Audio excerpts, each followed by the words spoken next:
Agradecemos muito Nelson Preto, professor da Faculdade de Educação da Universidade Federal da Bahia, que está aqui para conversar com a gente do CADIO sobre a sua experiência. Nelson, muito obrigado por ter aceitado esse convite. E a gente quer então, E a gente quer conversar com você sobre a sua experiência como professor, como pesquisador nesse campo das mídias, das tecnologias na educação. Tá.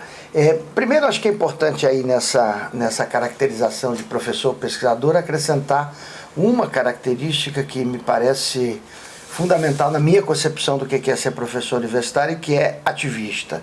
Então eu coloco lá no meu currículo lá, professor e ativista da Faculdade de Educação, porque eu acredito que o papel de um professor em qualquer nível, mas particularmente o nosso no ensino superior, além de desenvolver pesquisas e produzir conhecimento, também tem uma forte intervenção da sociedade. Não só especificamente pelo fato de estar produzindo conhecimento, que já é uma intervenção, mas também do ponto de vista de uma articulação mais forte com os movimentos sociais, uma articulação mais forte com a sociedade. Vamos começar falando da sua experiência mais recente, o RIP. Fala pra gente. O RIP, de certa forma, ele nasce, é um projeto que nasce, ele é um projeto engraçado, porque o nome RIP vem inspirado mesmo do movimento RIP, da contracultura. Eu estava uma vez com o professor Guido Lemos, da Universidade Federal da Paraíba, que desenvolve um projeto chamado RITO, Rede de Intercâmbio de Televisão Universitário, que era uma plataforma para fazer a gestão das televisões públicas, da programação das televisões públicas, fazendo um compartilhamento de produtos de vídeos. E a gente sempre teve no nosso grupo de pesquisa, que é o Grupo Educação, Comunicação e Tecnologias, a ideia de que precisávamos ter alguma coisa para poder viabilizar que a produção dos professores, seja nos níveis iniciais como nos níveis de pós-graduação, pudesse ser veiculada, pudesse estar disponível na internet e que não fosse só pelo YouTube, que é muito bacana, mas é um grupo privado que detém o poderio sobre isso. Quer dizer, nós precisávamos ter alguma coisa pública. E aí, conversando sobre o RITO, veio a ideia do RITO virar RIP, que é Rede de Intercâmbio de Produção Educativa. Que, na verdade, a palavra educativa está presente, mas não é produção educativa. Nós estamos falando de produção.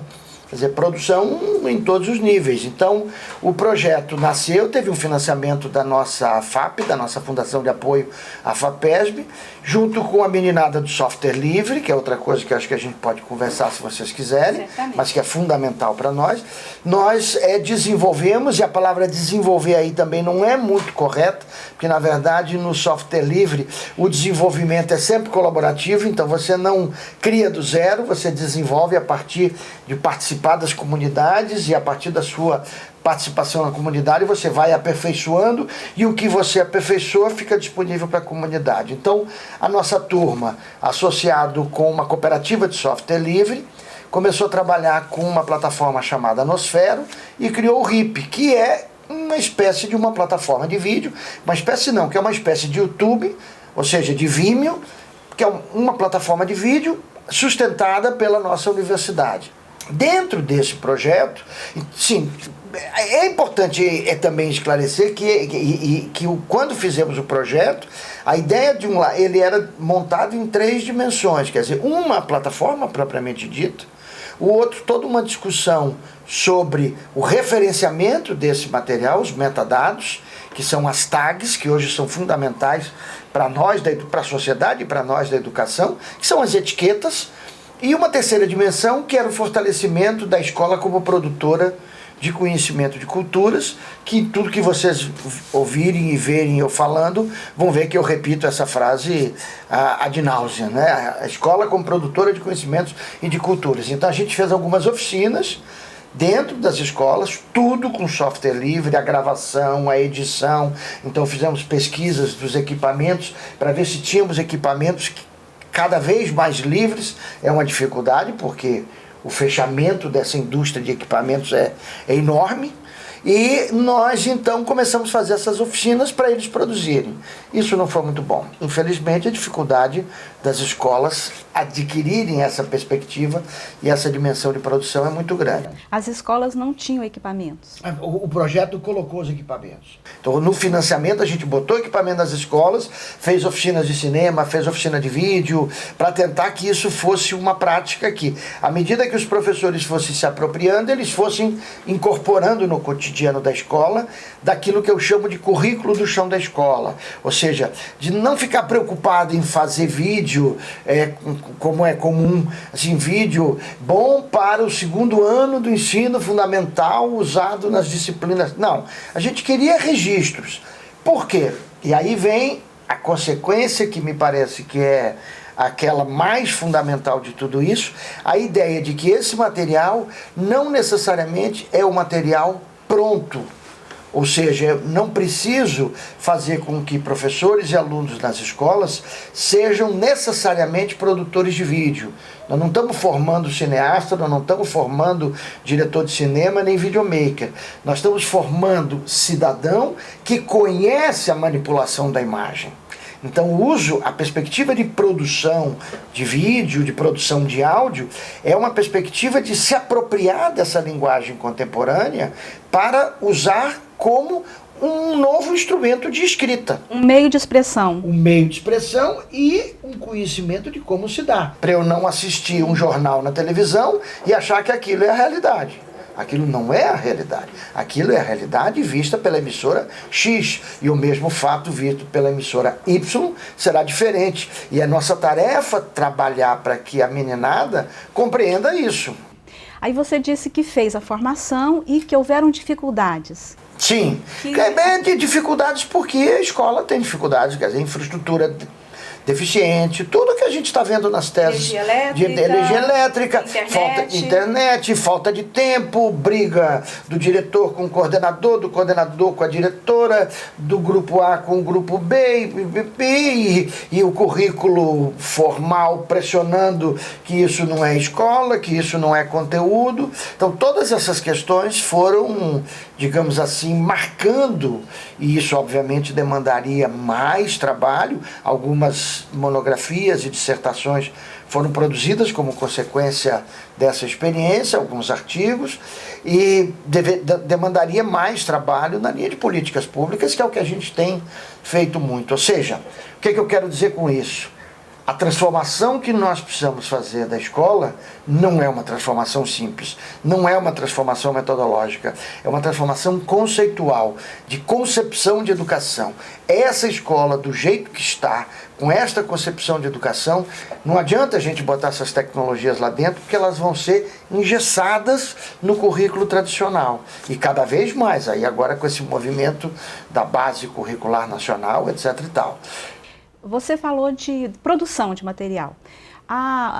Recentemente, você comentou também a proposta dos NTEs. Quando você propõe para o NTE a produção de material, é nesse sentido também? Também, mas aí vem um detalhe, Joana, que é muito importante, que é a produção de material não necessariamente é uma produção que se esgota na produção, que se esgota no produto. O que eu quero dizer com isso? Não estou preocupado em pegar um equipamento como esse aqui, filmar e um depoimento de uma pescadora, de uma marisqueira na beira de um rio. E a partir daí, se eu não conseguir fazer um vídeo sobre marisqueira na beira do rio, aqui na região do Centro-Oeste, eu não fiz nada. Não. Este vídeo que foi produzido, ele por si só, essa gravação desse depoimento, ele por si só já é um material. Por quê? E aí vem o elemento fundamental do mundo contemporâneo. Ele vai ser disponibilizado com um licenciamento específico, livre, a gente faz em Creative Commons, para que os outros possam remixar. Então ele vai ser posto, por exemplo, lá no RIP, e um aluno e um professor de lá dos Pampas vai gravar uma outra coisa ligada à relação do gaúcho e da gaúcha com o rio, e vai pegar um trecho desse vídeo que foi gravado aqui no Centro-Oeste, com um trecho do vídeo que foi gravado lá no Sul, e vai produzir um outro produto. Esse outro produto vai ser licenciado em Creative Commons ou qualquer licenciamento livre, vai ser posto disponível. Alguém lá em Natal vai pegar esse material, vai remixar e vai reproduzir, criando aquilo que eu chamo de um círculo virtuoso de produção de culturas de conhecimento. Quer dizer, eu não estou preocupado em ter um videozinho pronto sobre marisqueira na Bahia. Eu estou preocupado em que tenham muitos vídeos sobre marisqueira na Bahia ou qualquer outro tema. Ou seja, o que é importante a gente compreender na nossa concepção, é que o que a gente quer é que o processo de produção seja ele por si só um processo formativo. Então os produtos são consequências, talvez as menos importantes. Claro que a gente gosta de um produto bacaninha, nós não vamos descuidar do produto, mas ele talvez seja o menos importante. É o processo de produção e de remixagem que vai realmente nos fazer se apropriar das tecnologias, que é o nosso objetivo. Quer dizer, a gente não está preocupado de colocar vídeo, internet, televisão na escola para fazer a mesma escola. Isso tem a ver com aquela história de imersão na cybercultura? Sim, sim, claro. E aí a gente pode, numa frase mais simplória do que essa imersão na cybercultura, lembrar de um mantra que virou mantra na minha vida, que nós começamos desde 1996, quando eu coordenei na Bahia o Comitê Gestor de Implantação da Internet no estado da Bahia. Mas naquela época, quando nós começamos a implantar a internet na Bahia, e esse era um modelo que estava sendo trabalhado nacionalmente, nós abrimos algumas frentes. A frente acadêmica, que é da origem da internet, a frente comercial, que era a pressão para que a internet fosse aberta para todo mundo, mas nós abrimos duas outras frentes fundamentais, que era a frente das organizações sociais, das ONGs, coisa que o Betinho e o CA e o Carlos Afonso já faziam com o IBASE no Rio, que foi aonde a internet explodiu, e uma outra frente que era a frente educacional, ou seja, a internet conectar escolas. Quando isso? 96. E aí eu dizia uma frase que até hoje eu continuo repetindo, porque eu acho que ela é atual, que é: nós não queremos a internet nas escolas, nós queremos as escolas da internet, que é o que você mencionou como a imersão na cibercultura. Quer dizer, porque na época o quente, a badalação era dizer: puxa, que bacana a internet, eu vou poder entrar no Museu do Louvre, na biblioteca do Congresso Nacional, eu vou poder comprar livro na Amazon.com, vou poder comprar CD na CD.now, que eram as coisas que tinham na época. E eu dizia: sim, isso é bacana, mas eu quero que a Dona Maria da esquina esteja na internet para o mundo ver. Eu quero, a gente quer que a cultura local seja fortalecida. E ela vai ser fortalecida quando ela ocupar o ciberespaço.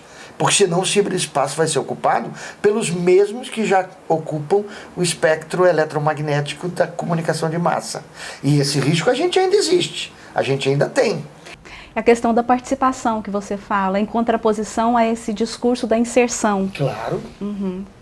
E aí, obviamente, você vê nisso, e todos que estão acompanhando essa conversa sabem disso, que a luta por políticas públicas é uma luta que não é dos telecomunicólogos, dos engenheiros, é uma luta nossa de educadores. Quer dizer, é o Marco Civil da Internet, é a Lei de Direito Autoral, são os planos nacionais de banda larga, enfim, é um conjunto de lutas políticas que vão, a transparência de dados, o acesso aberto, é um conjunto de lutas políticas que depende de uma atuação ativista, cotidiana de cada professor, de cada professora, de cada aluno, em todos os níveis.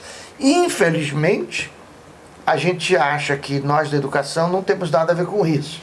E nós temos tudo a ver com isso. Você tem tudo a ver com o fato de termos software livre nas escolas públicas do Brasil. Você faz parte desse movimento que alimentou, que cultivou, que defendeu e que teve conquistas em relação a isso. Como você avalia isso hoje? Porque você deve escutar os professores falando, comentando, alguns estão satisfeitos, outros reclamam muito. Quando eu comecei a usar software livre, instalar um software livre e usar um software livre era uma novela. Eu comecei a usar porque eu acreditava ideologicamente, filosoficamente, politicamente que nós tínhamos que trabalhar na perspectiva de um software em que aqueles que conhecem pudessem ter o acesso ao código-fonte e que ele pudesse ser distribuído amplamente. Então, foi muito difícil. Que não representasse lucro para uma determinada empresa exatamente. Ou agência. Pois muito bem. Hoje é completamente transparente, completamente tranquilo usar o software livre. Então, na verdade, as dificuldades que a gente tem é porque muitos dos projetos públicos, e o projeto Um Computador por Aluno, com esse famigerado sistema MetaSys, é um crime contra o software livre, porque aquilo não é software livre, aquilo é um software de código aparentemente aberto, mas com uma lógica proprietária. É o oposto da filosofia do software livre. Aquilo atrapalhou muito o projeto UCA, porque na verdade aquele treco não funciona. É só ver em tudo que é tese de dissertação que analisa a importância daquele X que aparecia na tela, que deixava todo mundo desesperado, porque trava, ninguém sabia como resolver. Então foi uma opção errada, uma opção ruim, uma opção não de autonomia. Então o que terminou acontecendo? Esse modelo de implantação do software livre é um modelo que precisa ser mais trabalhado e, infelizmente, do governo Lula para o governo Dilma, a gente viu um arrefecimento desse movimento.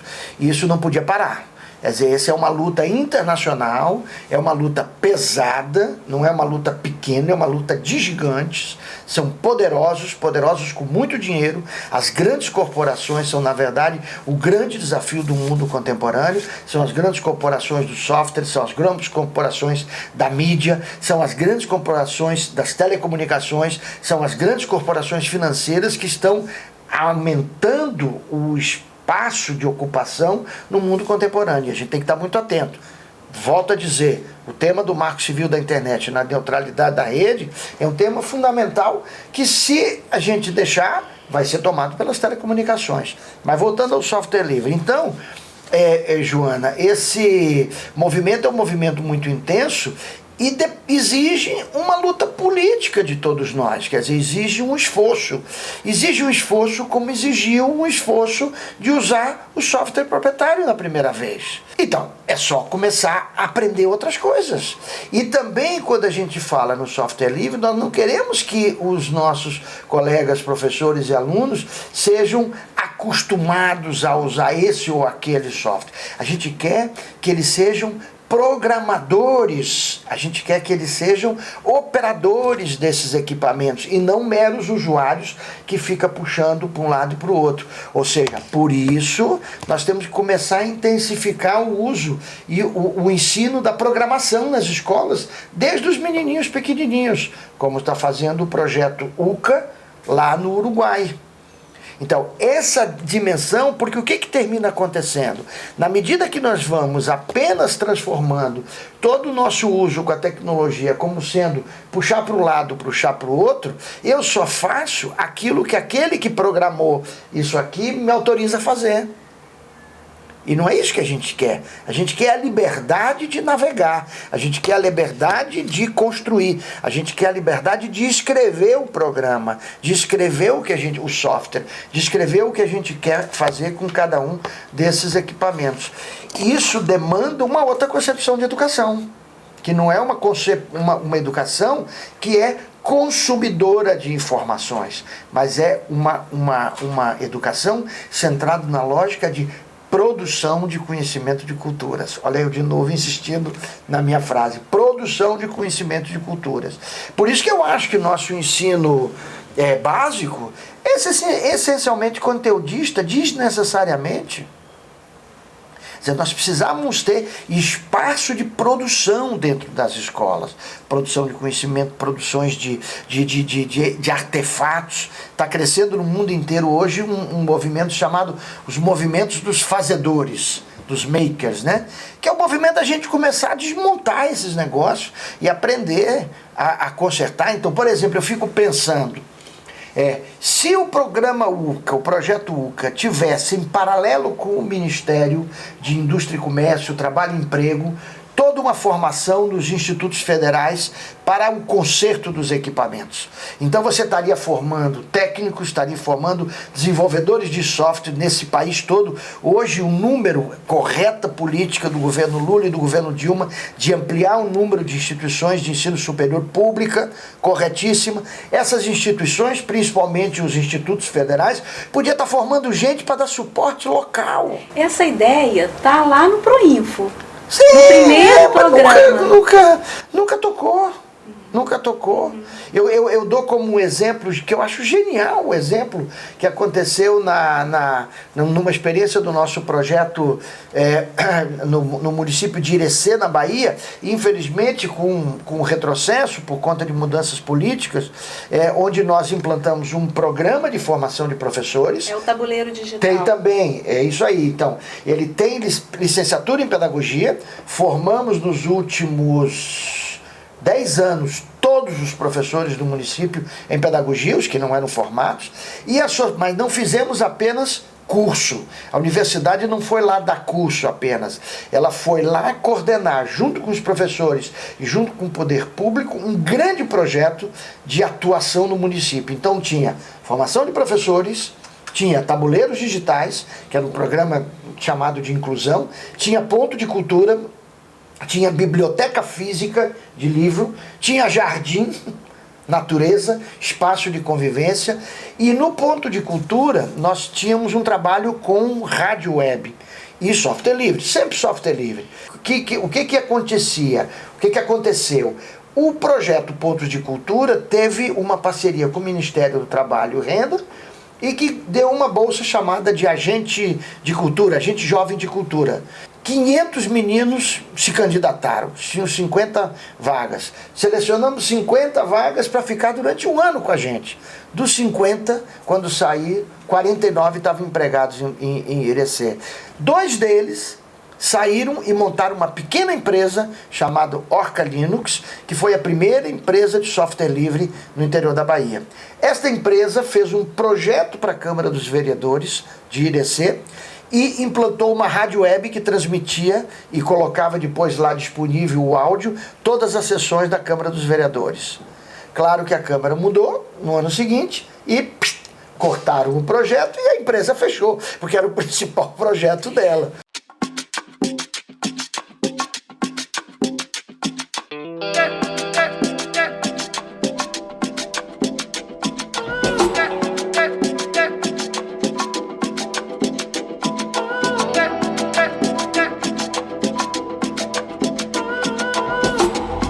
Go.